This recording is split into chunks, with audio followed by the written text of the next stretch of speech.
Hello everyone, welcome to the Union Pacific Railroad Evanston subdivision in HO Scale. My name is Darrell Cruz, owner and builder of the layout, and your host for episode 47 of season 2022. This is a op session report. We had our very first op session yesterday and just wanted to report on some of the findings that we had from yesterday and just how the session went and what we learned from it and what are some of the changes that are going to be made from that session. So I'm going to just first of all show you some video clips of what I'm going to be doing differently from input from the sessions, and then there'll be some clips of the actual sessions. First of all, though, I want to just show the Newman poll. Newman always said that people are going to be cracking their head on this pole during op sessions, and as you can see, it's perfectly clear, no blood at all. The pole was not damaged in any way. All right, here's what I learned. One thing that I learned, or I guess I should say verified, from the operating session yesterday is that I need to make some changes on this control point.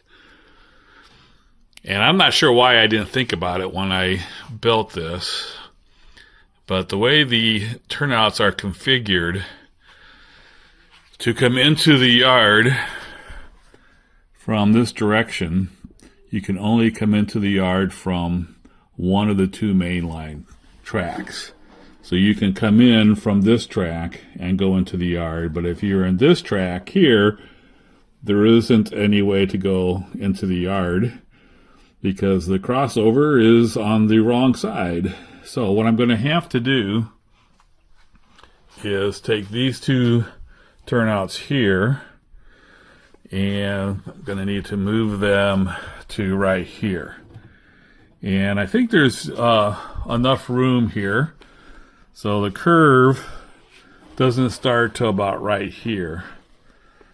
So I think that's going to be enough room to put those two turnouts in here. So when that crossover is in this location, then if you're on this track here, you'll be able to go ahead and go into the yard. But if you're in this track here, then you can also still do that. You'll be able to cross over to this track and then head into the yard, which will also mean that this bridge here is going to be moved back to here. So this is going to be a pretty long control point. Now I could move these turnouts here also to here. But I think I'm just going to leave them there, and it'll just be a long control point. I'm sure if you look at prototype control points, there's probably not that unusual for the control point to be from here all the way down to there. So just going to start off by moving those two turnouts and put them here, and that way we should have no problem getting them from both tracks into it. And especially is important since this part of the railroad is right-hand running, so most of the trains will be coming in on this track here. So definitely need to be able to get them over. Right now, the way we did it yesterday was to have them cross over at back at Aspen. One time we ended up having the train go cross over there, backed up and everything, and we got them in there, but it was definitely cumbersome. So that's definitely one change that we're going to be making as a result of the operating session yesterday. Another thing that came out of the operating session yesterday is labeling control points. And I don't know why I didn't think of this, but we did have some communication errors between dispatch and road engineers because they were trying to figure out where the dispatcher tried to figure out where the engineer was and vice versa. And there was no labels here. So I need to put location name. So this is a Devil's Slide control point, and it's milepost 958. So I need to have some kind of a label here for all of them. I didn't have anything labeled. So this is Granger I forget what the milepost is for here, but we'll need to put the milepost there. This is Emery, so need to label this as Emery and the milepost 943. And then this will be, well, that's Vaco and so on. So labeling control points is a big improvement I need to make from the operating session. So the Helix ran pretty much flawlessly, which I was really happy about. We did have one train come uncoupled. It was this loaded coal train came uncoupled, and we had to fix that. Otherwise, that was the only issue we had with the Helix. We did also get some feedback from the dispatcher, but actually everybody on the sound of the locomotives being too loud. The dispatcher sitting here with the trains going through both in the Helix and then in the Evanston yard, which is right out there. It was distracting, so we had a rule that you don't turn the sound on until you get out on the layout. So we will be running quiet here in the Helix. And then they also said that we could probably turn down the sound on all the locomotives down a little bit.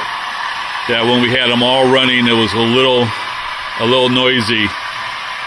So Helix overall ran pretty good. Just one little issue on uncoupling, and sound on the locomotives needs to be turned down a little bit. So I'm going to be doing that, and then also we're going to be doing quiet running while in the staging yard.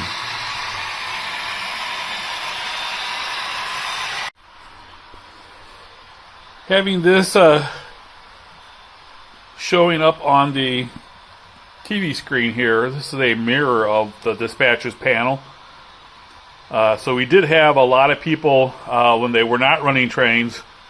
They would sit here, and they found it, I think, pretty interesting to watch how the dispatcher would set the routes, and you can kind of see where the trains actually are and where the routes are being routed by the dispatcher, and how things actually were set up by the dispatcher and then played out actually on the layout. So that was pretty, I think, was pretty interesting for those who are not running trains.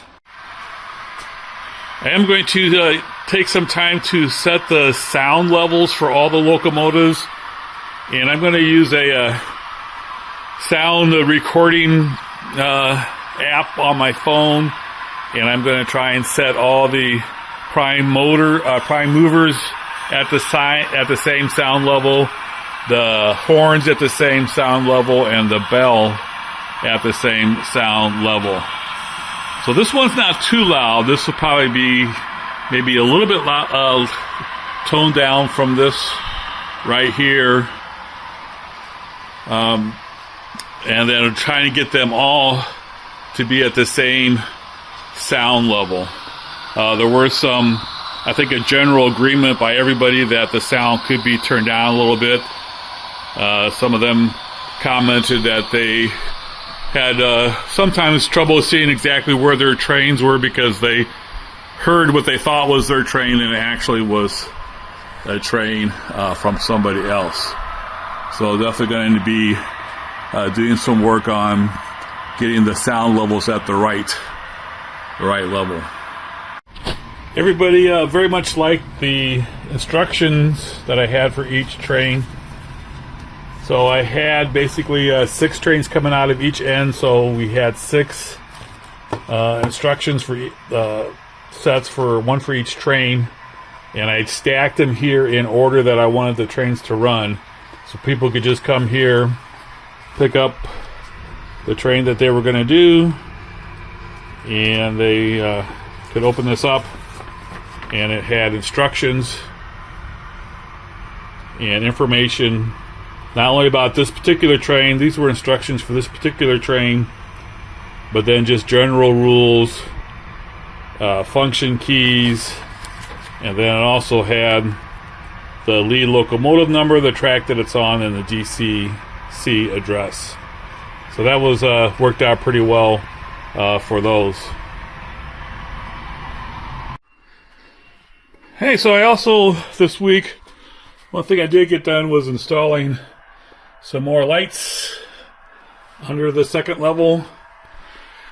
And I basically installed them. I bought 2 packages. Each one is 30 some inches, 30 some feet. So I was up to here at one point, and so I continued. Here's where the new one starts, and went all the way around and have them completely lit up to this crossing right here. So I almost have it all the way done on this side, just a little bit more there, and then I have over by the Evanston yard yet to do. But it definitely makes a difference. Here you can see a strong shadow, some darkness underneath, and then here definitely looks a lot brighter. I think I'm going to have to put some more here since it's a little bit deeper. Right, here you can see the difference between having the lights on and not having the lights on. There you can see it's without having the lights underneath the upper level. And then here you can see what it looks like with the lights on. So it definitely does make a difference. We'll get that done all the way around.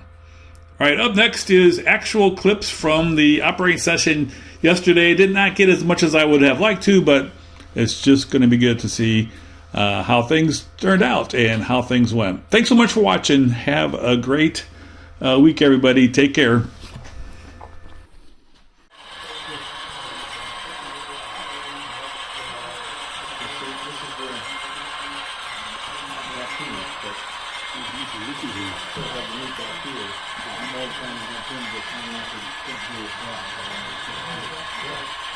That's your train over there? Mm-hmm. Oh, then you're finally wised up. I was just going to make a comment.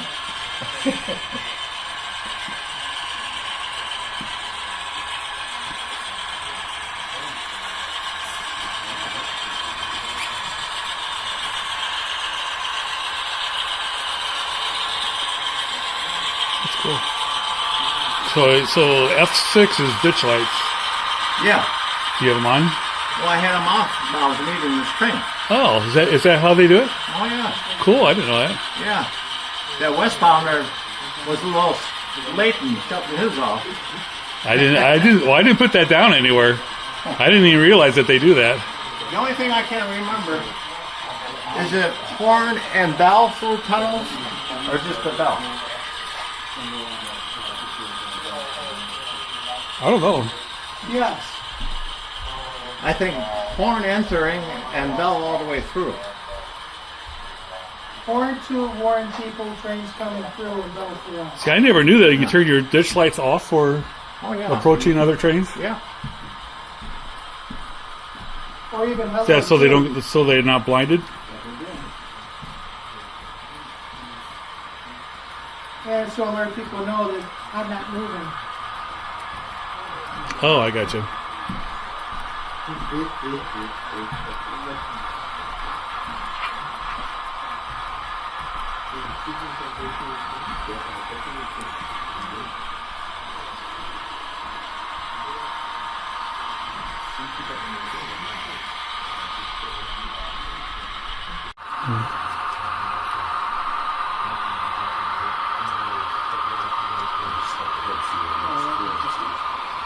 Oh, we're going into those.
I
love to watch signal lights drop. I know, I do. That's one of my favorite things. Yeah. Knocking down the signal.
Hope so. You waiting?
Hey, it's about to get crowded.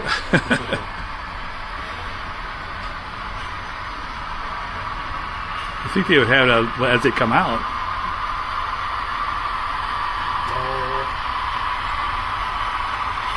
I'm pretty sure the sun will travel down that portal.